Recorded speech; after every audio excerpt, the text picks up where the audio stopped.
তাতে আপনারা আমরা এখানে অন্তত উপস্থিত হতে পেরেছি, তাই মহান স্রষ্টা আল্লাহর শুকরিয়ার্থে কৃতজ্ঞতার্থে সকলেই বলি আলহামদুলিল্লাহ। আলহামদুলিল্লাহ। এবং রাসূল আকরাম সাল্লাল্লাহু আলাইহি ওয়াসাল্লামের প্রতি বর্ষিত হোক দুরূদ ও সালাম, শান্তির সুধা আন্তরিকভাবে পড়ি সাল্লাল্লাহু আলাইহি ওয়াসাল্লাম। আর আপনারা আমরা যারা এসেছি আমাদের প্রত্যেকেরই আত্মীয় স্বজন, পাড়া প্রতিবেশী বিভিন্ন কবরস্থানে শুয়ে আছেন, চিরতরের মতন শায়িত। এবং আজকে জালসা করার যারা উদ্যোগ নিয়েছেন তাদের মধ্যে অন্যতম কর্মকর্তা গ্রামের মেম্বার, তার আম্মা জানকে হারিয়েছেন। আমরা এখানে যারা বসে আছি প্রত্যেকেরই কেউ না কেউ কবরে আছি এবং পরকালে তাদের সঙ্গে দেখাও হবে। আল্লাহ রাব্বুল ইজ্জাত তাদের আমাদের গুনাহ খাতা মার্জনা করে পরকালে জান্নাতে সাক্ষাৎ নসিব করুন, আল্লাহুম্মা আমিন। আজকের এই জালসার শ্রদ্ধেয় উসুলের পাবান মাদ্রাসার খাদিম সভাপতি হযরত মাওলানা আব্দুল মান্নান সাহেব দামাত বরকাতুহুম সহ স্টেজে আমন্ত্রিত বা উপস্থিত উলামায়ে কেরাম আর সমাবেত বয়োজ্যেষ্ঠ, সমবয়স্ক, বয়কনিষ্ঠ আপনারা সকলকে আন্তরিকভাবে শ্রদ্ধা সালাম জ্ঞাপন করে এই ধর্মীয় সভা মানুষ হিসাবে সকলের শোনার অধিকার থাকায় আমাদের প্রতিবেশী ভাই বন্ধুরা এসে থাকলে বা মাইকের আওয়াজ যদি পৌঁছায়, জালসা কমিটির পক্ষ থেকে সকলকে অভিনন্দন জ্ঞাপন করে আমি মোহাম্মদ নাজমুল হক, হযরত আমার জন্য যতই প্রশংসা করুক আমি নির্ভুল মানুষও নই আর মহাজ্ঞানীও নই। আপনাদের মহব্বতে হাদিস কোরআনের আলোকে দিন এবং দুনিয়ার কিছু কথা আলোচনা করব। দীর্ঘক্ষণ ধরে আমার আগে হযরত মাওলানা মুফতি শাইখুল হাদিস আজাদুর রহমান সাহেব কথা রাখলেন, আপনারা শুনেছেন। সামনের প্যান্ডেলের অবয়ব দেখে মনে হচ্ছে তখন শ্রোতা অনেকেই ছিলেন। আবার আমার পরও যিনি বলবেন হাফিজ মাওলানা নূরে আলম সাহেব, দুজনাই সুশিক্ষিত, জ্ঞানী এবং আমার চেয়ে ইলম এবং আমল দুটোতেই তারা বড়। মাঝে আপনাদের কাছে আমি কিছুটা সময় নেব। যা ভালো কথা হয়েছে এবং হবে আল্লাহ আমাদেরকে আমল করার তৌফিক দান করুন, আল্লাহুম্মা আমিন। আর আপনাদের একবার স্বতঃস্ফূর্ততা চাইছি যে আমরা আমল করার চেষ্টা করব, এটা জোরে ইনশাআল্লাহ বলি। ইনশাআল্লাহ। জি, মাশাআল্লাহ। প্রথমে আমি ভাইদের বসতে বসতে দু একটা কবিতার লাইন শোনাবো, তাতে দোষটা আমাদের কম হবে, যারা বলেছেন তাদের হবে, আবার আমাদের বলাও হয়ে যাবে। এখান থেকে চোখ বুঝে নেন, আপনার গ্রামের মেম্বার থেকে প্রধানমন্ত্রী পর্যন্ত এই লাইনে চলে আসবে। চোর ঠেকাতে ব্যস্ত ডাকাত, চোর ঠেকাতে ব্যস্ত ডাকাত নগ্ন রাজার দেশে, তাই তো বুঝি মনি ঋষি নির্জনে আজ বসে।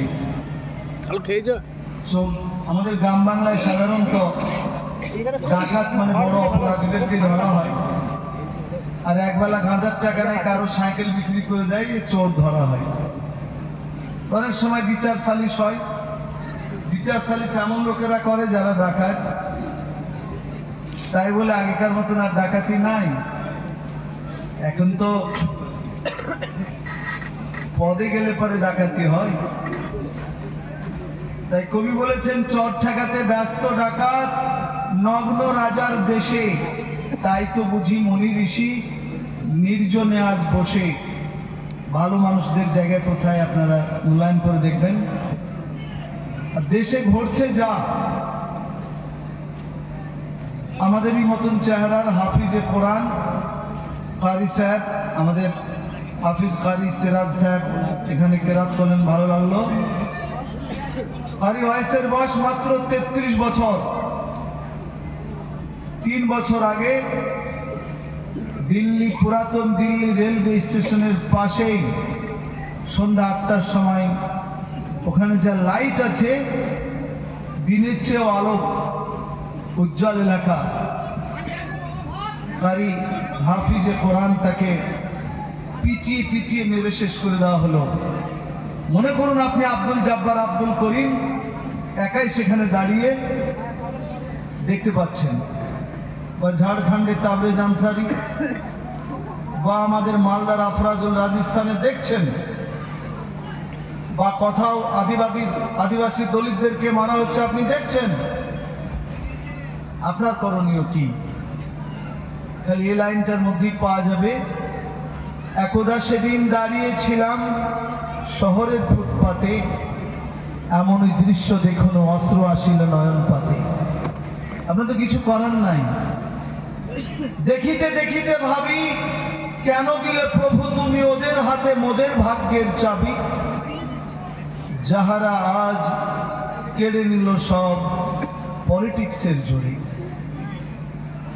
এই গ্রামেও মুসলিম ভোটার 500 মতন, 186 জনের নামে শুনানির নোটিশ এসেছে এই গ্রামেও।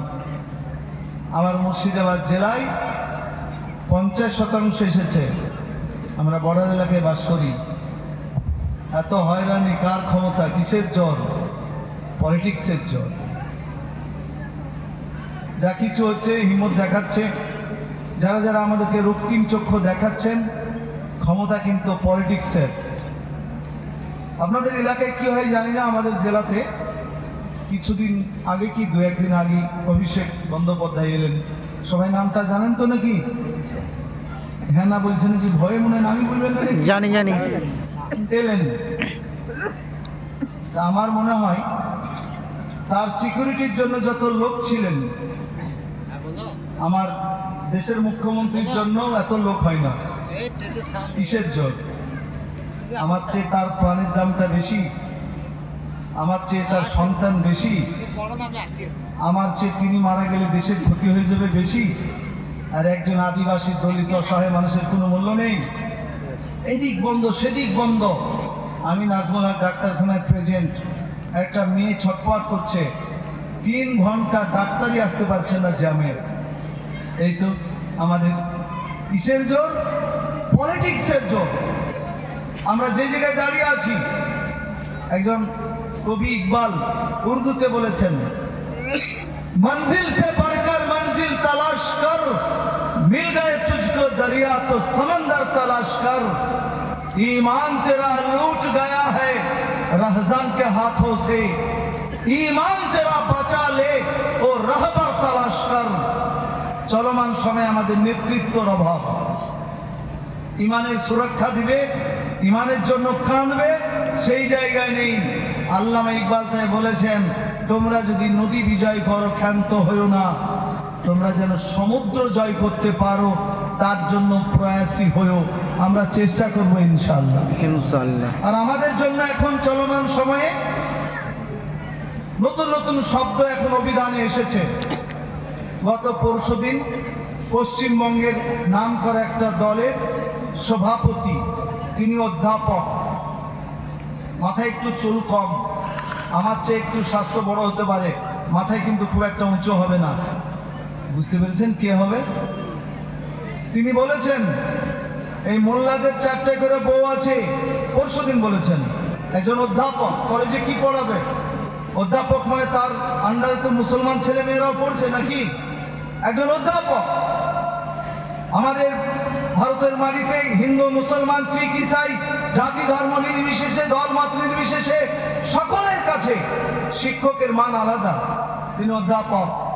তিনি বলছেন মোল্লাদের 4টে করে বউ, অনেক সন্তান জন্ম হয়, মাদ্রাসায় ভর্তি করে টেররিস্ট তৈরি করে। তার জন্য ইনশাআল্লাহ আমি তৈরি হয়ে গেছি, সোশ্যাল মিডিয়াতে কি বলতে হয় বলবো। খালি মনে করাচ্ছি আপনাদের এই যে আমাদের জন্য ওই যে ভাষাটা বললেন টেররিস্ট তৈরি করে। একজন ইংরেজ একজন খ্রিস্টান দার্শনিক তিনি বলেছেন, we are pacific are not terror, we don't want never any war, the war is curse, devils war, the war begets death and sorrow, it makes a man cruel and narrow. এই হানাহানি মারামারি মানুষের দিল সংকীর্ণ করে। Allah is kind, loves his creation. Allah বড় দয়ালু, তিনি তার সৃষ্টকে ভালোবাসেন, তার মাখলুককে ভালোবাসেন। Allah is kind, loves his creation, he does not like to kill the nation, but the mankind disobey his rules. A man kills a man, it is wonderful. এটাই হচ্ছে মুসলমানদের কথা। কিন্তু আমাদের পর শব্দ বসানো হচ্ছে কোন সময় বাংলায় সন্ত্রাসী, মৌলবাদী, টেররিস্ট ইত্যাদি ইত্যাদি। তবু আপনাদেরকে একটু স্মরণ করাতে চাইছি, প্যারা হাজিরিন, সিচুয়েশনটা খুব ভালো নয়। এক সময় আমাদের গ্রাম্য এলাকায় ডাকাতি হতো, ডাকাতেরা চিঠি দিত যে আপনার বাড়িতে 50,000 টাকা গেটে ঝুলিয়ে রাখবেন, অমুক তারিখে আমরা আসছি। তখন যারা একটু গ্রামে মোড়ল মাতাব্বর জমিদার, তারা গ্রামের লোককে জানাতো যে দেখো চিঠি এসেছে। তখনকার দিনে এরকম লাইট এত ছড়াছড়ি ছিল না, হ্যাঁচাক জ্বালিয়ে বাড়িতে সারা রাত্রি জেগে থাকতো, লাঠি লাদনা যাই পাতো তাই নিয়ে জোগাতো, ডাকাত আসবে আমরা প্রতিরোধ করব। করতো না করতো না? দেখা যেত ডাকাত চিঠি দিয়েছে এই ইসলামপুরে এই পাড়ায়, পাশের গ্রামে ডাকাতি করে চলে গেল, ফোকাস এই গ্রামে থাকবে।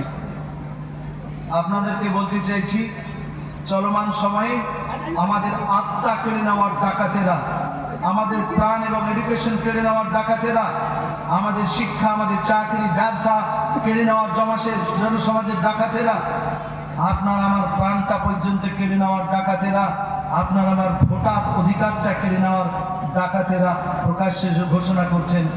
আপনারা আমরা কতটা জাগ্রত হয়েছি, কতটা সচেতন হয়েছি? আপনার দুয়ারে তো চিঠি পৌঁছে গেছে ডাকাতি, প্রকাশ্যে আপনাকে হুমকি দিয়ে বলছে কোন সময় 50 লক্ষ মুসলমানকে বা ঘুষপেটি আছে বাংলাদেশ পাঠিয়ে দেবো। প্রকাশ্যেই তো বলছে দিবালোকে ডাকাতেরা, এরা রাজনৈতিক ফেরিওয়ালারা। আমাদের কোনো প্ল্যান আছে? দূর থেকে এটা বুঝে নিয়েন না যে প্ল্যান মানে বাড়ি বাড়িতে মাস্কট রাখতে হবে, এটা নাজমুল হক বলতে আসেনি। বাড়ি বাড়িতে সকেট রাখতে হবে তাও বলতে আসেনি। কিন্তু প্ল্যান ন্যূনতম কি আছে? না আমাদের মৌলভী সাহেবদের আছে, আর না আমাদের জেনারেল এডুকেটেডদের রয়েছে। কতটা দায়িত্ব বহন করছেন আপনারা এমএসসি, এমকম, পিএইচডি হোল্ডার হয়ে? আমাদের সমাজের কিছুই দায়িত্ব নেই। আমি নাজমুল হক চাকরি পেয়ে গেলাম, তা আমার কাজটা সারা হয়ে গেল, সিদ্ধ হয়ে গেল, আমি এ পাস করেছি, বাপের টাকায় পড়েছি। আমার মূল্যায়ন, একটা ডাক্তার মানুষ করতে যত টাকা খরচ হয় ওই টাকাতে 100টা মৌলবি তৈরি করা যেত। তবু মৌলানা সাহেবেরা বুক খুলিয়ে বলে না যে আমরা বাপের টাকায় পড়েছি। কিন্তু কটা প্রাইভেটের টাকা দিয়ে পড়েছেন? আপনার স্কুলে সব ফ্রি। এখন চলমান সময়ে ক্লাস 7, 5 থেকে 12 পর্যন্ত ভর্তি 240 টাকা নিতে হবে। 240 টাকা দিয়ে ভর্তি হলেন, স্কুলে কি পাবেন? বই পাবেন, বেঞ্চ পাবেন, ঘর পাবেন, ফ্যানা পাবেন, লাইট পাবেন, পোশাক পাবেন, ব্যাগ পাবেন 240 টাকা দিয়ে। তাও বলবেন বাপের টাকা দিয়ে পড়ছি। এটা কেন বলছি? যাদের ব্রেনে বসে গেছে আমরা বাপের টাকা দিয়ে পড়েছি, তারা জনগণের কাজ করবে না, নিজেরটাই ভাববে। ওই পাড়ায় আগুন লেগেছে, বাড়িতে ঢুকে যা, দরজা বন্ধ কর, দরকার হলে 2 বালতি পানি তুলে রাখ, ট্যাপটা চালু রাখ, আগুনটা যেন তাড়াতাড়ি নিভাতে পারি। কমের হলো না। আমরা মাদ্রাসায় যারা পড়ি বা পড়াই, 100টা মাদ্রাসায় ছাত্র দিলে অভিজ্ঞতা বলছে একটা মৌলবি হয়, আর 100টা মৌলবি হলে একটা মৌলবি ভালো হয়, আর 100টা ভালো মৌলবি হলে সমাজের কাণ্ডারি, সমাজের সচেতন, সমাজকে নিয়ে চলার জন্য, সমাজের মঙ্গলের জন্য চলে। এরকম 100টা ভালো মৌলবির মধ্যে একটা। যেমন এই লাইনেও দরকার। তবু আমার মনে হয়েছে আমরা আপনাদের কুরবানি, ফিতরা, উসুল, যাকাত খেয়েছি বলেই আপনি কায়দা, বগদাদি থেকে বুখারী পর্যন্ত যা কিছু পড়াশোনা হয় আমরা কিন্তু আপনাদের ডাল ভাত খেয়েই ওই বুখারী পর্যন্ত আমরাই তার মানে মতলব আমরাই লিখেছি, আর ইংরেজি আমরাই করেছি, আরবি টু আরবি আমরাই লিখেছি। কিন্তু প্যারে হাজরিন, আপনারা মাস্টার ডাক্তার হয়ে 1947 সালে 15 আগস্ট দেশ স্বাধীন হওয়ার পর থেকে ইতিহাসের উপর কোন বইখান লিখলেন? যারা আজ উপন্যাস পড়াশোনা করেন, একটা কোন উপন্যাস লিখলেন যাতে অন্তত নাজমুল হক টুপি দাড়িওয়ালাকে ভালো বলে তুলে ধরা হবে? করেননি। দেখেন, কবিগুরু রবীন্দ্রনাথ ঠাকুর কাউকে ছোট করতে আসেনি, কিন্তু পানবাড়িতে খাওয়া মৌলবি অভিজ্ঞতায় বলছি, কবিগুরু রবীন্দ্রনাথ ঠাকুর আব্দুল মাঝি লিখলেন। লিখেছেন না আব্দুল মাঝি? ক্লাস 3-তে না 4-এ? এখন ক্লাস 4-এ কি 3-তে পড়েছিলাম? এখন আর নাই। গল্পের নাম আব্দুল মাঝি। রবীন্দ্রনাথ ঠাকুরের লেখনীতে প্রত্যেকটা শুরুতে ছবি থাকতো। আব্দুল মাঝির ছবিটা যেরকম ছিল, এই সমাজের লোকেরা ছবিটা কিন্তু রূপ দেওয়া হয় এআই এর মাধ্যমে। কেউ কিন্তু ওকে বিটিয়ে দিবেন না, কারণ তার দাঁতগুলি কেমন, তার মুখগুলি কেমন, তার দাড়ি একবারে ছুঁচিলে, মাথা নাড়া, ওকে যদি নিয়ে আসেন, কিন্তু তলে নাম কি? আব্দুল মাঝি। নামটা কোনো ব্রাহ্মণের, না কোনো ঠাকুরদের, না কোনো দাস? আব্দুল মাঝি মুসলমানদের নাম না? Giving a name is a political art. নামকরণ একটা কাব্যময় অলঙ্কার। কবিগুরু ওটা ভালো বুঝতেন, বিশ্বকবি তিনি। জি, গীতাঞ্জলি নাম গীতাঞ্জলি হলে কেন নামকরণের স্বার্থ কোথায় লেখো? এটা আমাদের সিলেবাসে ছিল। আব্দুল মাঝির যদি নামকরণের সার্থকতা খুঁজতে যায়, যে এই ছোট্ট গল্পটার নাম কেন আব্দুল মাঝি লেখা হলো, কবি রবীন্দ্রনাথ ঠাকুরকে যদি উত্তর লিখতে বলা হয় 0 পাবেন। কারণ আব্দুল মাঝি মুসলমানদের নাম, মানে কি? মাঝির বান্দা। আমরা কেউ আছি মাঝির বান্দা না আল্লাহর বান্দা? এই তো বললেন মৌলবীরা তো এই জন্য আগায় নিয়ে আর এক গুড়া। অথচ আমরা যুগ যুগ ধরে পড়ছি, কবি রবীন্দ্রনাথ ঠাকুরকে ছোট করিনি, কিন্তু তখনকার সমাজ বুঝেছে মুসলমানরা এসবই ভালোবাসিতে চলে যাবে, কেউ নাক ছিটকায়নি। আব্দুল মাঝি মুসলমানদের নাম, মাঝির বান্দা। কি করতো তিনি? তার অবয়ব কেমন? গোপ্তার কামানো, মাথা তার নাড়া, ছুচলো তার দাড়ি। এক মুসলমানের গোপ কামানো হবে না, যারা যারা কামিয়েছেন ছাড়বেন। হাদিসে আছে বুখারী শরীফে, মুছ কামানো ঠিক নয়, সুন্নতের খেলাফ, ছাড়বেন, দাড়ি বড় করবেন। আর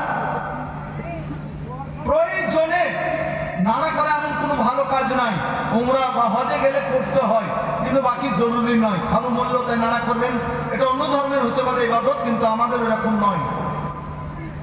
এই যে রবীন্দ্রনাথ ঠাকুর যে শব্দ চয়ন করলেন, ছুঁচল তার দাড়ি, কবিগুরু রবীন্দ্রনাথ ঠাকুরের ভাষা আমি ইউজ করব।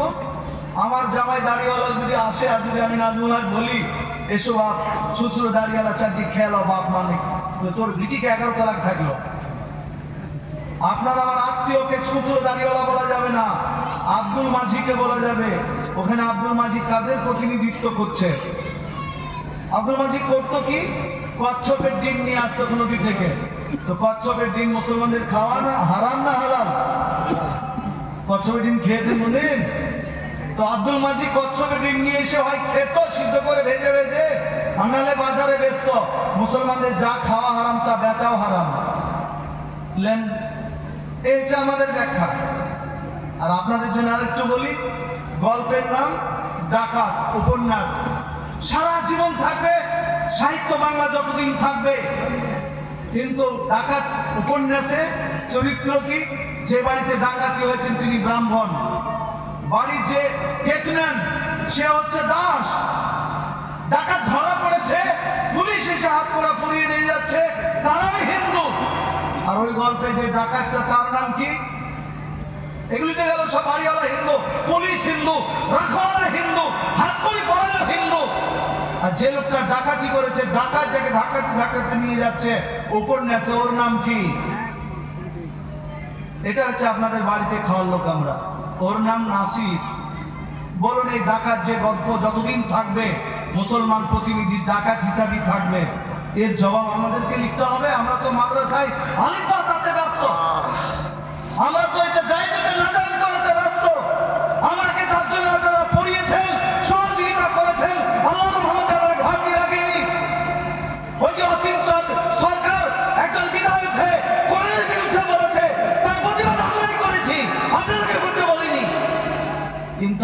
আমাদের যে সাহিত্যে যে ইতিহাসে আমাদেরকে মেরে দেওয়া হচ্ছে, হিন্দু মুসলমান দাঙ্গা লাগিয়ে দেওয়া হচ্ছে, ওর জন্য কারা কারা রাস্তায় দাঁড়াবে, কারা কলম ধরবে, ওটা মৌলবীদেরকে ধরতে হবে। আপনারা কবে সচেতন হবেন?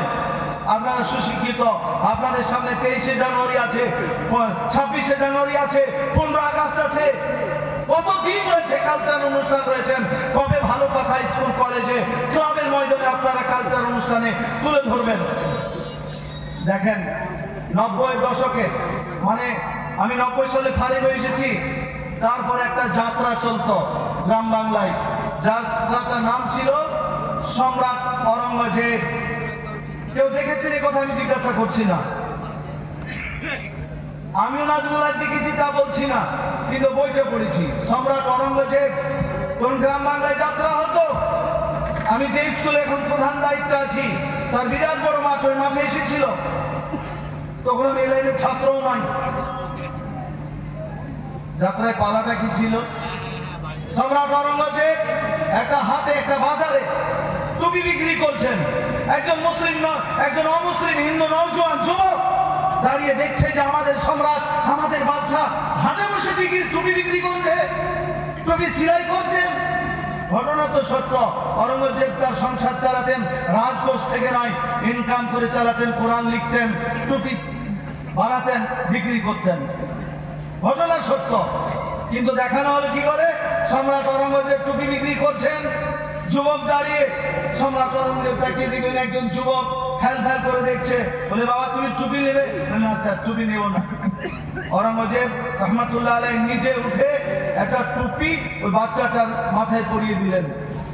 আমি আপনাদেরকে বলি, আমাদের মোদিজি দেশের প্রধানমন্ত্রী, তিনি উত্তর মেরু, তো আমি নাজমুল হক দক্ষিণ মেরু।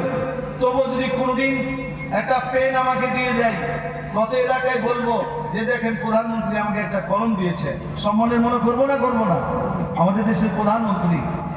কিন্তু ওই হিন্দু যুবকটা ভাবলো আমাদের দেশের সম্রাট, তাদের ধর্মীয় লেবাস টুপি পরিয়ে দিয়েছে। তার মাকে গিয়ে, জননীকে গিয়ে বলো, মা এই দেখো সম্রাট আমাকে টুপি দিয়েছে নিজের ইচ্ছায়। তাই নাকি বাবা? হিন্দু রমণী মা টুপিটাকে পবিত্র মনে করে আলমারির উপর দিকে তুলে রাখলেন। পরের দিন দেখেন উপন্যাস করে কি, পরের দিন জাল্লাদ হাজির, দেবেন হিমান্ত রয়েছে বাড়িতে, চিৎকার কর্কশ কণ্ঠ, বাড়ির মেয়েরা বেরিয়ে এলেন। যে ছেলেটার মাথায় চুল পরিয়েছিল সেই ছেলেটাও পরিয়ে এলো। জাল্লাদ বলছে কাল তোমার মাথায় চুল পরায়নি? বলে হ্যাঁ। চলো, ট্রেনে হেঁচড়ে নিয়ে যাচ্ছে। হিন্দু রমণী মায়েরা বুঝলেন আমার ছেলের ভবিষ্যৎ খারাপ আছে, হাত পা জড়িয়ে ধরলে জাল্লাদের, আমাদেরকে হত্যা করো, আমাদেরকে বলো কি জরিমানা করবে বলো, কিন্তু আমাদের কলিজার টুকরা সন্তান, আমাদের ছেলেকে ছেড়ে দাও। বলো সম্রাট অরঙ্গজেব আমাদের বাদশাহ, তোমার ছেলের মাথায় টুপি পরিয়েছে, এর মানে হচ্ছে তার মুন্ডুপাত করা হবে, তাই নিয়ে যাচ্ছে আমি জাল্লাদ, তরবারি দিয়ে তার মুন্ডু ছেদ করব। বলুন সিরাজুল ইসলাম আর শ্যামল চক্রবর্তী একসঙ্গে বসে এই যাত্রাটা যদি দেখে, তো শ্যামল চক্রবর্তী মনে করবে না রে সিরাজুল, একসঙ্গে 9, 10, 11, 12 পড়ি, তোদের বাপ দাদা 14 জন ক্ষমতায় ছিল, আমাদের যুবকগুলিকে অনার্থক এইভাবে হত্যা করেছে, এবার আমাদের যোগী মোদিজি আছে, এবার আমরা হত্যা করে তোদের শোধ করব। হবে না আমরা পরিবেশ? কিন্তু এই যে উপন্যাসটা মিথ্যা, এই মিথ্যা নাজমুল হকেরা বললে পারে সমাজ বদলাবে না। প্যারালাল আপনাকে উপন্যাস দান করাতে হবে, তার জন্য শিক্ষিত ছেলেদের অভাব আছে এখন। আজ আমাদের মমতা ব্যানার্জি যদি মনে করে চাকরি দিব, মুসলমানদের কোন ডিগ্রির দরকার, কত চাকরি দরকার, সব দিতে পারবো মমতা ব্যানার্জিকে, কিন্তু তারাও দেয়নি, ও দিবে না, ওটা সবুর করে নিয়েছি। চাকরি দেওয়ানি সহ্য করে নিয়েছি। এখন তো ইমান করার পালা চলে এসেছে। আপনার বাপ দাদা 14 বছর কবরস্থানে শুয়ে আছে, সে কবরস্থান গুলি আপনাদের আমাদের নিয়ন্ত্রণে আর থাকবে বলে মনে হয় না। নাজমুল হক পুস্তাকে আসেনি, রিডিং করে এসেছি। 90% কবরস্থান খাস খতিয়ানে গেছে, আর আমি ঘুমিয়ে আছি। আমরা লেখালেখি করলাম, বদৃতি দিলাম, মন্ত্রী ফোন চলে এলো আমাদের কাছে যে আপনার কাছে কি ডকুমেন্টস আছে দেন। আপনারা বাড়িতে যে মিলিয়ে দেবেন কালকে, যারা জমির খতিয়ান দাগ নম্বর বের করে দেয়, রেকর্ড বের করে দেয়, তারাকে বলুন আমাদের কবরস্থানের রেকর্ডটা বের করবে। বলবে এখন অ্যাপস বন্ধ আছে। কেন বন্ধ হলো? এই জন্য বন্ধ হলো 2026 সালে ভোট আছে, মুসলমানরা উল্টে দিকে চলবে, তাই অ্যাপস বন্ধ। কেন? খুলে দেন অ্যাপ, পোর্টাল খুলুন। আমরা কবরস্থান, আমাদের বাধ্যতা 14 বরস, কোন কবরস্থানের বয়স 150 বছর 200 বছর। মুসলমান যেখানে বাস করে ওদের মসজিদ থাকে, কবরস্থান থাকে, ঈদগাহ থাকে। তারা নিজেদের টাকা পয়সা দিয়ে করে, কারণ জবরদস্তি জমি দখল করে মসজিদ মাদ্রাসা করে না। মারতে দাম টাকা আমরা করবো না, বলুন ইনশাআল্লাহ। ইনশাআল্লাহ। কিন্তু আমাদের কবরস্থান খাস খতিয়ানে গেল, একজন বিবৃতি দিয়েছে, সেটারও কাউন্টার আপনাদের খেয়ে বলছি। বলেছেন যে 87 সাল থেকে 99 সাল পর্যন্ত সমস্ত কবরস্থানগুলি খতিয়ানে, খাস খতিয়ানে গেছে। তাহলে দোষ কার বুঝতে পেরেছেন? 87 সাল থেকে 99 সাল, এই 5-6 বছরের মধ্যে কবরস্থান খাস খতিয়ানে গেছে, কাজে আমাদের দোষ নাই। কাজী বিড়ালের মতন দুধ খেয়ে এখন দিল, ওনাদের দোষ নাই। কিন্তু আমরা কি খুবই খেপা? আমাদের যতই দোষ হোক, মুসলমান গরুর গোস্ত খায় কি না খায় না? কারো যদি পোল্ট্রি খেয়ে অতটা ব্রেন হয়, আর মুসলমান তাজা 5 কুইন্টাল খেয়ে ব্রেন বুদ্ধি কিছুই নাই। আমাদেরকে পাগলা পেয়ে গেছো।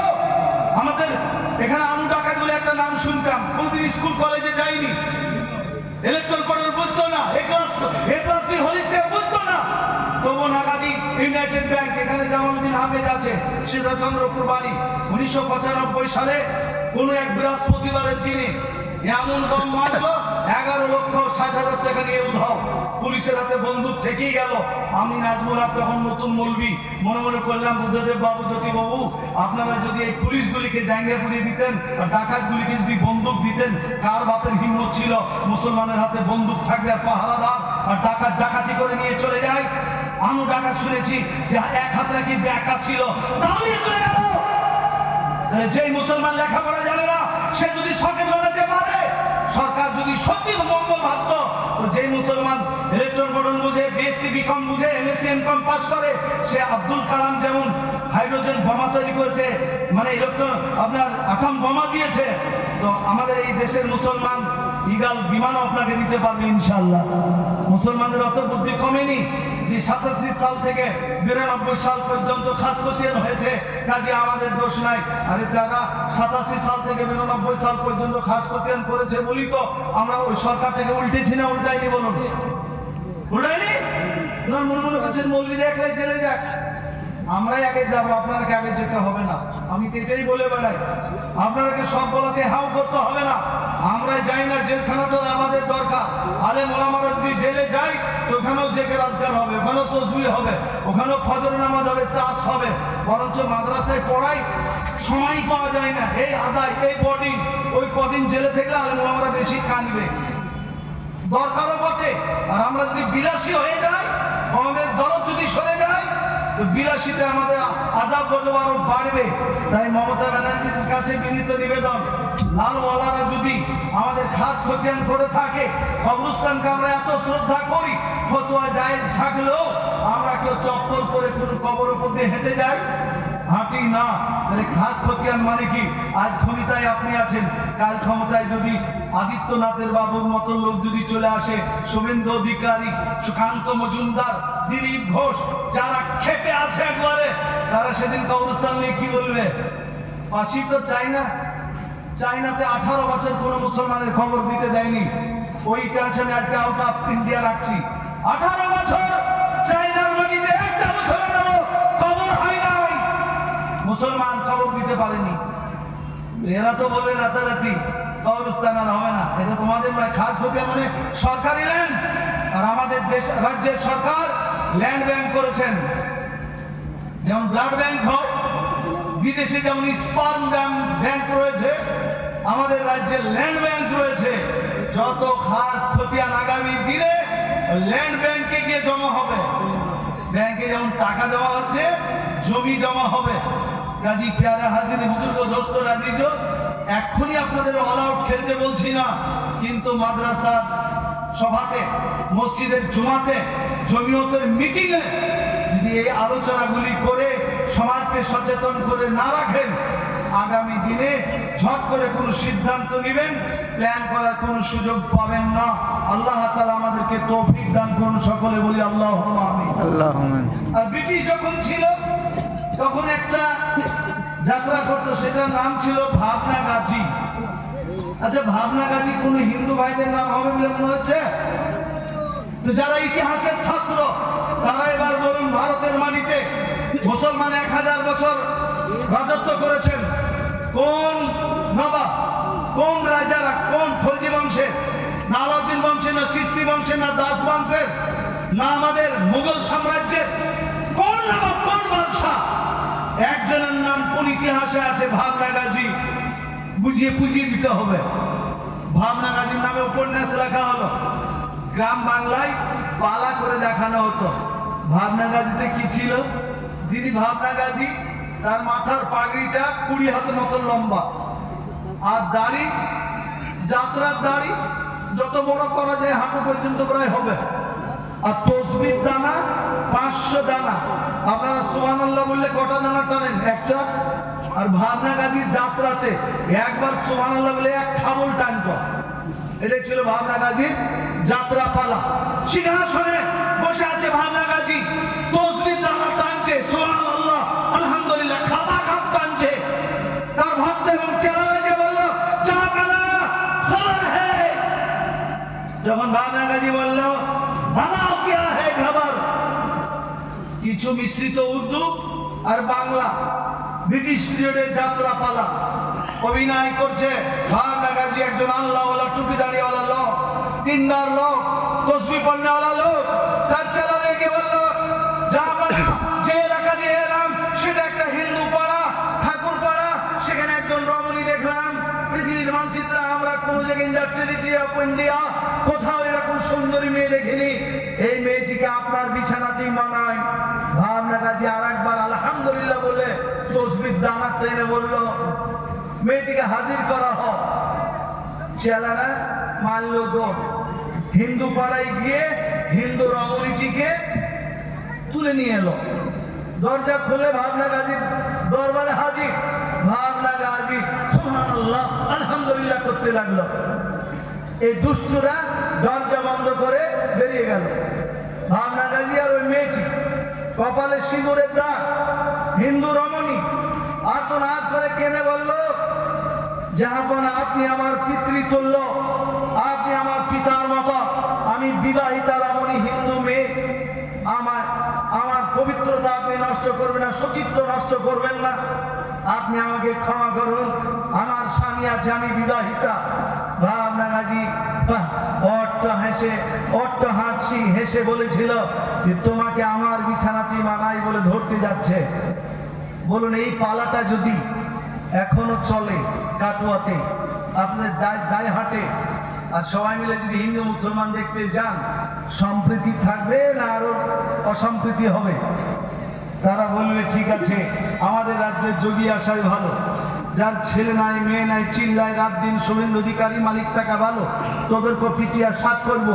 তোদের পূর্বপুরুষেরা ক্ষমতার জোরে, রাজনৈতিক ক্ষমতার জোরে আমাদের মা বোনদেরকে তারা ভোগ করেছে, এখন আমরা সব করবো, অপরিবর্তে কে করবে? যারা হাজিরিন, সম্রাট অরঙ্গজেবের যাত্রা বন্ধ, আপনি খোঁজ নিয়ে দেখবেন। যাত্রা যারা করতেন তাদের ইউনিয়ন ছিল, সেই ইউনিয়নে আমরাই পৌঁছেছি, লিখিত দিয়েছি, প্রতিবাদ করেছি। 95 সাল পর্যন্ত যাত্রা বন্ধ হয়েছে, বলুন আলহামদুলিল্লাহ। কিন্তু বইটা কি বন্ধ হয়ে গেছে? বইটা কি কিনা পাওয়া যায়? উপন্যাস কি বন্ধ? পাড়া করাটা বন্ধ হয়েছে। আপনাদের কাছে বিনীত নিবেদন, শিক্ষিত ছেলেরা একটু এগিয়ে আসুন, আপনারা একটু মসজিদমুখী হন। কেন আমাদের সঙ্গে কে কতজন চা খায় বসে, কটা আমার সঙ্গে উঠা বসা করে, কিন্তু আপনারা স্কুল কলেজে যান, রাজনীতিতে যুক্ত, আপনারা প্রকৃত সত্যটা তুলে ধরার সুযোগ তাদের মধ্যে পাবেন। আজও বাংলা পড়েন, রাম বনে ফুল পড়ে, কত ভালো কাজ, রাম ফুল পড়ে, সারা জীবন ফুল পেরিয়ে বেড়াবে। আর রহিম গরু চড়ায়, তো সারা জীবন গরু চড়িয়ে বেড়াবে, আর কাজ নাই। অ্যাকচুয়ালি তো গরু চড়ায় তো ঘোষেরা, তাদের নাম দিতে পারতো, কিন্তু ওখানে রহিম গরু চড়ায়, রাম বনে ফুল পড়ে, ভালো কাজ করুক। আবার দেখবেন একজন কচি বাচ্চাকে আমরা পড়াচ্ছি 300 টাকা ফিস দিয়ে একটা নার্সারি স্কুলে, কোকা গেল মাছ ধরতে ক্ষীর নদীর কূলে, ছিপ নিয়ে গেল, গোলা ব্যাঙে মাছ নিয়ে গেল চিলে, আছে না নাই? পড়ান না? বাস আপনারা বলেন মৌলবীদের কাজ হলো আচ্ছা, ওই ছেলেটাকে সত্য কবিতা শেখানো যেত না? ক্ষীর নদী বলে কোন নদী আছে? জিওগ্রাফি যারা পড়েছেন, যারা এমএসসি করেছেন জিওগ্রাফিতে, বলে ভারতের মাটিতে কোথায় খোর নদী আছে? তাহলে দার্শনিকরা বললেন the brain of a child as a white paper, একটা কচি বাচ্চার মস্তিষ্ক হচ্ছে সাদা কাগজের মতন স্বচ্ছ। তাকে মিথ্যা শেখানো হচ্ছে, ওখানে সত্য কিছু শেখানো যেত না। এই কাজটা আপনাদের ভাবার কথা বলছি। পলিটিক্সে আপনাদের পাশের জেলা নদিয়া, কৃষ্ণনগর শহর 2.5% মুসলমান বাস করেন, 17টা মসজিদে নামাজ হয়। সেখানে শহরে একটা নাজিরের পাড়া বলে জায়গা আছে, ওখানে আমি জালসে গেছি, বক্তব্য কেবল শুরু করেছি। তখনকার একজন মিনিস্টার জামাল উদ্দিন এলেন, উজ্জ্বল বিশ্বাস, জামাল উজ্জ্বল বিশ্বাস। তা আমি দেখলাম একজন মন্ত্রী এতক্ষণ বসতে থাকবে, আমার বক্তব্য তো 2 ঘন্টা হবে, আর তখন আরো নওজোয়ান, কাউকে টাইম দেওয়ারই কথা নয়। তা আমি সৌজন্য বললাম যে আপনি এতক্ষণ বসে থাকবেন, আমার কোনো ডিস্টার্ব হবে না, 10 মিনিট আপনি বলুন। উনি বলতে চাইছিলেন না, কিন্তু আমার রিকোয়েস্ট করতে উনি বললেন। কিন্তু দাঁড়িয়ে কি বললেন? আসসালামু আলাইকুম, না নমস্কার, কোনটা বললেন বলে মনে হচ্ছে আপনাদের? দাঁড়িয়ে বললেন উজ্জ্বল বিশ্বাস নমস্কার। শ্রোতা মণ্ডলী কে ছিলেন? ম্যাক্সিমাম মুসলিম। আমি তখনও এখনো উজ্জ্বল বিশ্বাসের বাবা মাকে ধন্যবাদ জানাচ্ছি। তার বাবা মা যে কালচার শিখিয়েছেন, তার অডিয়েন্স যদি 100% মুসলিমও হয়, আর কালচার বিসর্জন দেয়নি, দিয়েছেন, তিনি তারটা তুলে ধরেছেন। তা আমরা আব্দুল জব্বার, কলিম সাত্তার যারা মেম্বার হই, প্রধান হই, পঞ্চায়েত সমিতির সদস্য হই, জেলা পরিষদ সদস্য হই, সভাধিপতি হই, আব্দুল জব্বার, আব্দুল করিম মন্ত্রী হই, গাড়িতে ঘুরে বেড়ায় রাত দিন 7 দিন, তারা এই হিম্মতটা দেখাতে পেরেছি যে কাটুয়াতে একটা সভা হবে, আসসালামু আলাইকুম, আমার অডিয়েন্স একজন মুসলমান হোক, তুলে ধরতে পেরেছি না? এখানে বললে পারে আমি এখানে সাম্প্রদায়িক হয়ে যাবো, আসসালামু আলাইকুম বললে হয়তো আমাকে টিকিটই দিবে না। এবারকে যত পাপ এতদিন হতো, এতদিন আমরা যাত্রা, নাটক, থিয়েটার দেখলে গুনাহ হয়, গান বাজনা শুনলে গুনাহ হয়, আলকিনা পরীক্ষা তুমি না দেনা, গান বাজনা বেরিয়ে পাত্র বক্তব্য দিয়ে বেরিয়েছি। কিন্তু এখন একটা পাপ শুরু হয়েছে, আমরা কিন্তু বলছি না। আমাদের মধ্যে মন্ত্রী টন্ত্রী আছে, খুব ভালো করে বুঝিয়ে ইশারা ইঙ্গিতে বলছি, আমরা কেউ কিন্তু আর বলছি না। ওই নতুন পাপটার নাম কিন্তু আমাকে বলতে একটু ভয় লাগছে, বলবো নতুন পাপ এবং খাতারনাক পাপ, এবং সেই পাপে মৌলবীরাও যুক্ত হয়েছে। খালি মৌলবী নাই, শাইখুল হাদিস পীর সাহেব মৌলবীও যুক্ত হয়েছে। আল্লাহ তাআলা কোরআনে বলেছেন, ইয়া আইয়ুহাল্লাযীনা আমানু ইন্নামাল খামরু ওয়াল মাইসিরু ওয়াল আনসাবু ওয়াল আজলামু।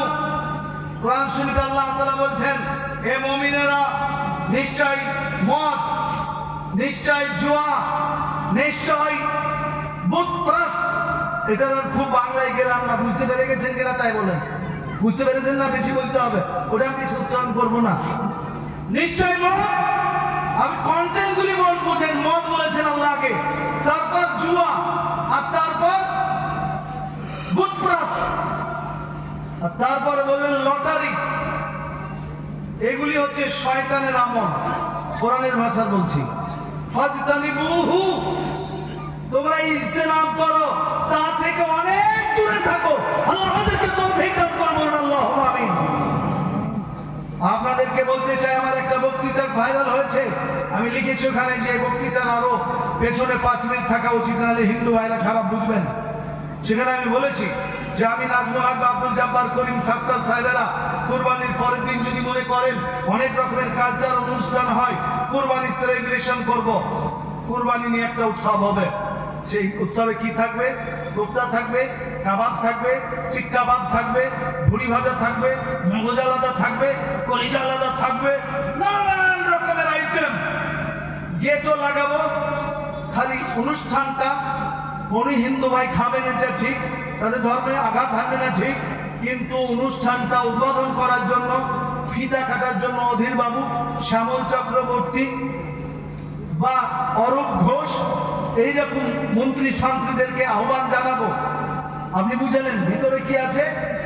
এই সম্মান কুরবানি উৎসব, কিন্তু খালি তারা ফিতা কাটবে। আপনার মনে হয় যে এসে ফিতা কাটবে আপনার কোরবানি সেলিব্রেশনে? কাটবে বলে মনে হয়? কাটবে না। আর আমরা কম যাই না, আমরা এরকম অনুষ্ঠানে ডাকবই না।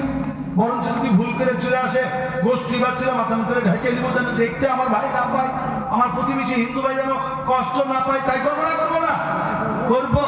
কিন্তু আপনারা আমরা এবারকে কি দেখলাম পশ্চিম বাংলায়? দেখেন ইমান কখন চলে যায়। মানুষ যদি মদ খেয়ে পাপ মনে করে তো গুনাহ হয় কাবিরা, আর যদি মদ খেয়ে মনে করে কোনো পাপ হয়নি, সঙ্গে সঙ্গে বেঈমান হয়ে যায়। সময় আমাদের সবচেয়ে বড় ভয়, পাপকে মানুষ পাপ মনে করে করলেও তওবা করার সুযোগ হতে পারে, কিন্তু যে পাপটা করা হয় পাপ মনে করে না, বললেন তো কি হলো? সম্প্রীতির জন্য আপনাদের এটা কোন থানা? কাটোয়া। কাটোয়া থানায় বিজয়া সম্মেলনী হয়েছে না হয়নি? মনে হয় হয়নি। যত রকমের নাম করা বিজয়া সম্মেলনী হয়েছে, এবার মুর্শিদাবাদে হয়েছে। নায়িকা নায়িকা হাত ফাটা কুমার, কেষ্ট কুমার, বলহরি সব মেয়েরা ছেলেরা পাগল, কাতারে কাতারে গেছে, কাতারে কাতারে। কোন মৌলভী সাহেব জুমার খুতবা দাঁড় করে ওয়াজ করতে পেরেছে বিজয়া সম্মেলনী হচ্ছে, এটা মুসলমানদের যাওয়া পাপ। কেউ শুনেছেন? কিন্তু এটা যাত্রা হলে বলতো যাত্রা দেখা পাপ। এখানে আমাকে কি একবার বললো এলাকায় একটা বড় মেলা হয় হুজুর, ওটা পাপ আমাকে বলতে হবে। বরঞ্চ ওইতে যাওয়ার চেয়ে মেলাতে গেলে গুনাহ কম হবে। ওই সামনে মাঠে হয়। মাঠে হয় না? হ্যাঁ। ওটাই মনে করাচ্ছিল। যারা হাজিরিন, সম্প্রীতির মানে এটা নয় যে আমাকে পুজোর উদ্বোধন করতে যেতে হবে, পুজো মূর্তি মা কালীর সামনে দাঁড়িয়ে আমাকে কম্বল বিতরণ করতে হবে মন্ত্রী হিসাবে। এটা যেন সম্প্রীতি নয়। আমার হিন্দু মা যদি কলের মুন্ডা মুচির মা যদি রক্তের প্রয়োজন পড়ে, আমি না গুনাহ তাহাজ্জুদ গুজার, আমার এই পজিটিভ রক্ত, আমার এই পজিটিভ রক্ত হলে দেবেন হিমান্ত তার মায়ের প্রয়োজন, এই রক্ত দিয়ে তাকে বাঁচতে সহযোগিতা করবেন। এটার নাম সম্প্রীতি। করবো বলুন ইনশাআল্লাহ। কিন্তু তাই বলে আমরা গরু জবাই করবো, ভাই পারতে পারছি না, দেবন একটু গরুটা ধরো না, ধরবেন, আমি বিসমিল্লাহ আল্লাহু আকবার বলবো, এটার নাম সম্প্রীতি নয়। হিন্দু ভাইরা সেই জন্য সচেতন।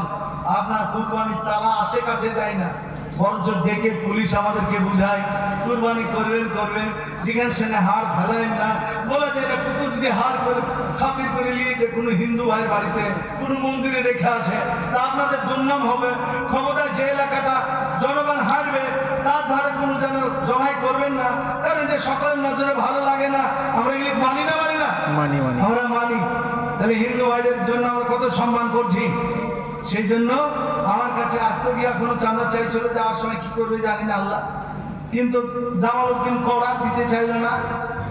তো আমাদের কাছে যখন এরকম চাঁদা চাই মা কালীর পুজোতে, তা আমরা কিন্তু একজনকে ভালো করে বুঝিয়ে দিয়েছি, দাদা যদি পুজোর চাঁদা নেন মা কালীর, তো পরকালের নরকে আপনিও যাবেন আমিও যাব। বলে তা কেমন করে? মা কালী হচ্ছেন শক্তির দেবী, মা কালী শক্তির দেবী। আজকাল প্রত্যেকটা থানাতেই মা কালীর পুজো হয়, থানায় আড়ম্বর করে করা হয়, অ্যাকর্ডিং টু দেয়ার ফেথ তারা করবে, কোনো আপত্তি নাই, চালিয়ে যা। চাঁদাটা কেমন করে করা হয়?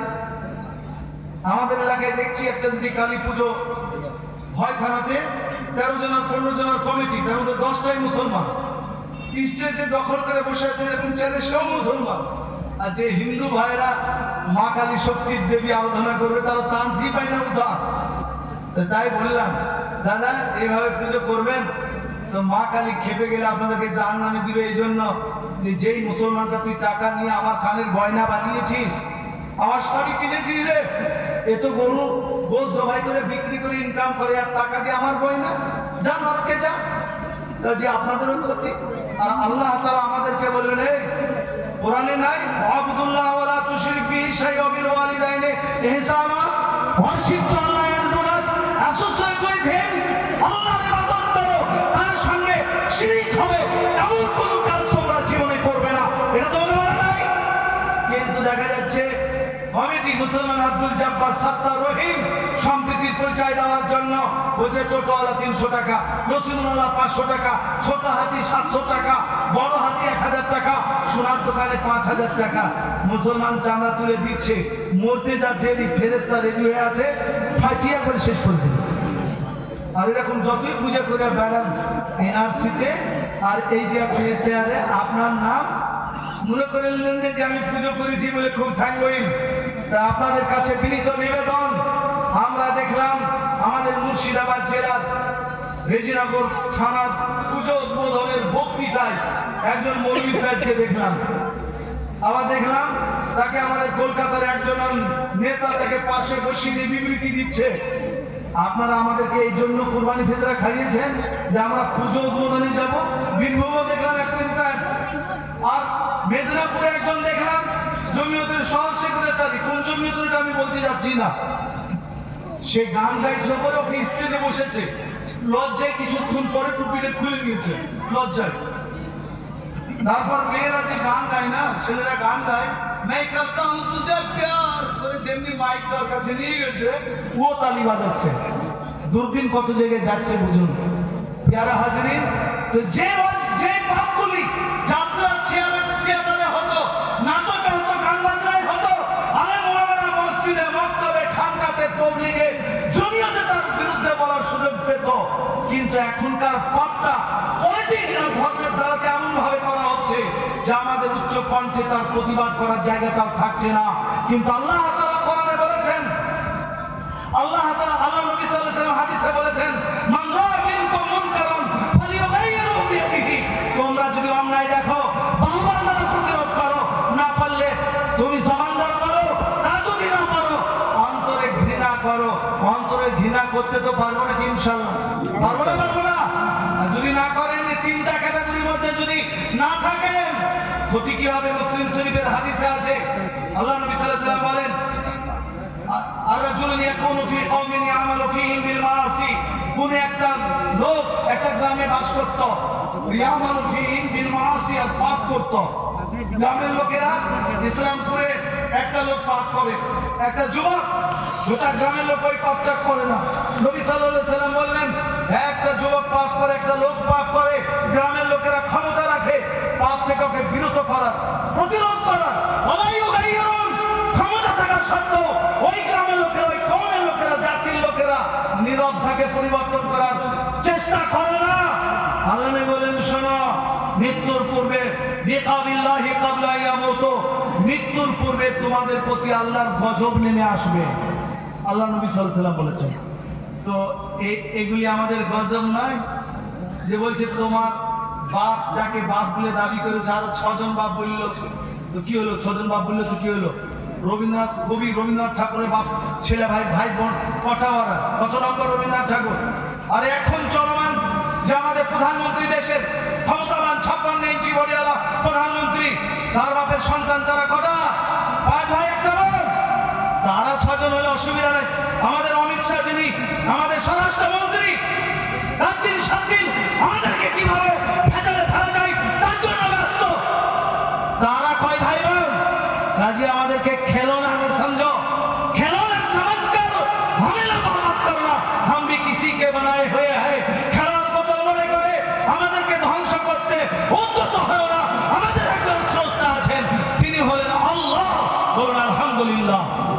আর আপনাদের কাছে বিনীত নিবেদন করব, জালেমদের জুলুম দেখে ঘাবড়ে যাবেন না। জালেমদের, এর বাংলায় আছে না, অত্যাচারীর অত্যাচার দেখে নিজেদেরকে বিব্রত, অস্থির, শঙ্কিত মনে করেন না। একটু সুস্থ মস্তিষ্কে চলার চেষ্টা করব।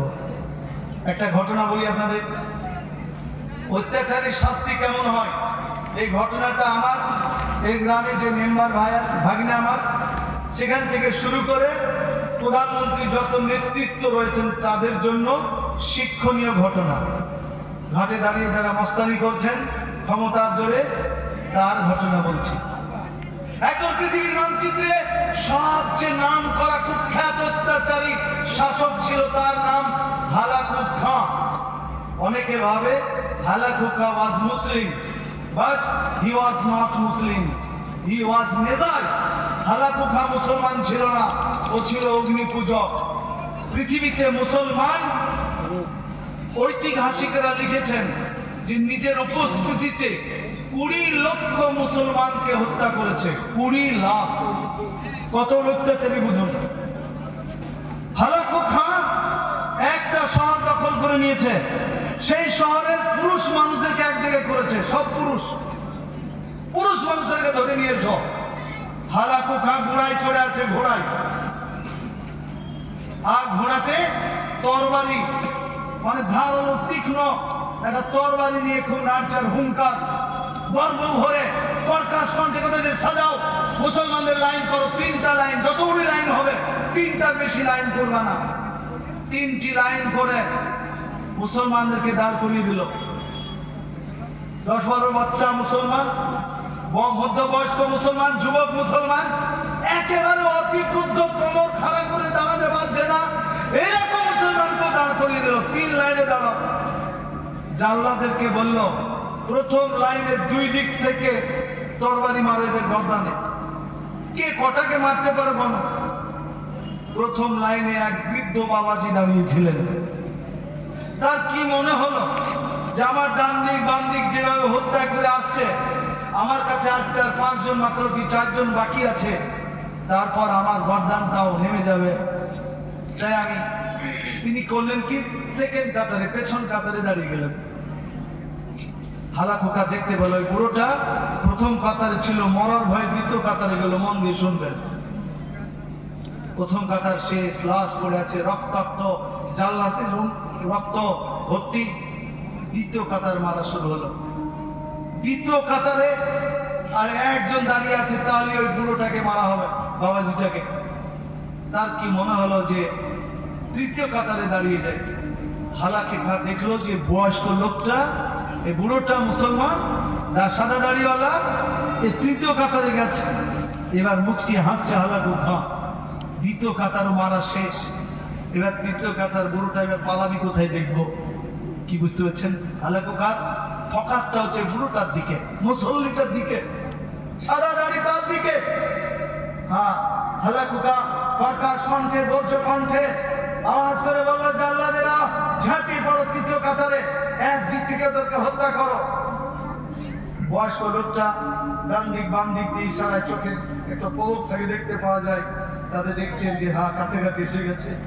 চোখটা বুঝে নিয়েছেন, মনে করেছেন যে আমি তরবারি চালা দেখবো না, আমি আচানক দেখবো যে হ্যাঁ আমি শেষ, আমি আর নাই। আমার পাশে আর একজন, বাম দিকে আর একজন, ডান দিকে বড় জন, 2 জন, তারপরে তো আমাকে মারা হবে। বাবাজি একবারে চোখ বুঝে শক্ত করে দাঁড়িয়ে গেছেন। চিত্ত বছরে হালাকু কাকর কণ্ঠে বললো, জাল্লাহ দাও, এই বুড়োটাকে মেরো না। তাচ্ছিল্য করে বলাকে মেরো না, একে কে বাঁচায় আমি দেখি। প্রথম কাতারে ছিল, তৃতীয় কাতারে এলো, দ্বিতীয় কাতারে ছিল, তৃতীয় কাতারে এলো, বাঁচাই কি তাকে দেখি।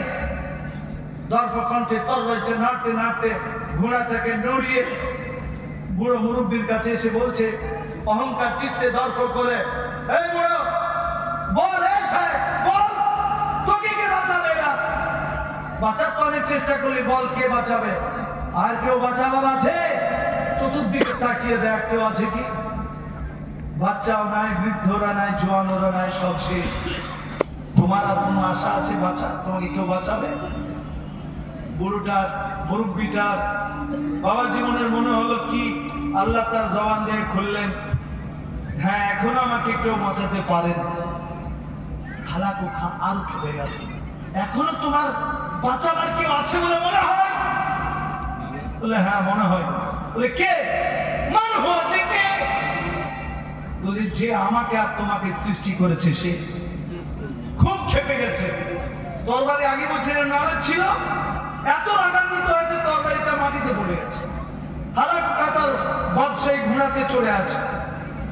ঘোড়াতে কোন জাল্লাদকে বললেই হয় যে বাবা তরবারিটা তুলে দাও, না বলে রাগান্বিত হয়ে রেখাবে যে ঘোড়া 2 দিকে পা রাখা হয়, পাটা ভরে দেওয়া হয়, এক পা বের করে এরকম ঝুলে তরবারিটা তুলতে যাচ্ছিল। তাহলে দৃশ্যটা বুঝুন, হালাকু ঘোড়ার উপরে, এক পা রেখাবের বাইরে আর এক পা কিন্তু রেখাবের ঢুকাই আছে, আর ঝুলে তরবারিটা নিতে যাচ্ছিল। আল্লাহর তরফ থেকে এমন মিরাকেল হলো, ঘোড়া ভীত হয়ে এমন লাঠি মারল দৌড়। হালাকু খান ঘোড়া যখন দৌড়ে, বাদশার ঘোড়া যখন দৌড়ে, তো বাদশার রেকাবে, ঘোড়ার রেকাবের ভিতরে এক পা বের করতে পারেনি, আর বডিটা গোটা নিচে মাটিতে মাথা ঘষে, পাথরে পড়লে লাগে, রক্তাক্ত, বাঁচাও, চিল্লাও, মারো, কাটো। তার সেনাবাহিনী পেছন পেছন দৌড়ে, ঘোড়াকে কেউ থামাতে পারে না। হালাকু খার মাথার স্কালটা ঘষে মগজ বের হলো, মারা গেল, ঘোড়া গিয়ে দাঁড়িয়ে গেল। কাজী বর্ধমান জেলা, মুর্শিদাবাদ জেলা, কাটোয়া থানা, পশ্চিমবঙ্গে, ভারতবর্ষে বা ইন্ডিয়া টেরিটরি আমার কেউ হায়ানা হও, নেতানিয়াহু হও, এরিয়েল শারন হও, বা ডোনাল্ড ট্রাম্প হও, বা ভারতের মাটিতে যারা নিজেদের অত্যাচারী মনে করছ, তারা কেউ কিন্তু তদানীন্তন অগ্নিপূজক হালাকু খার মতন সাম্রাজ্য দখল করতে পারোনি। তার দুর্গতিটা মনে রেখো, হালাকু খান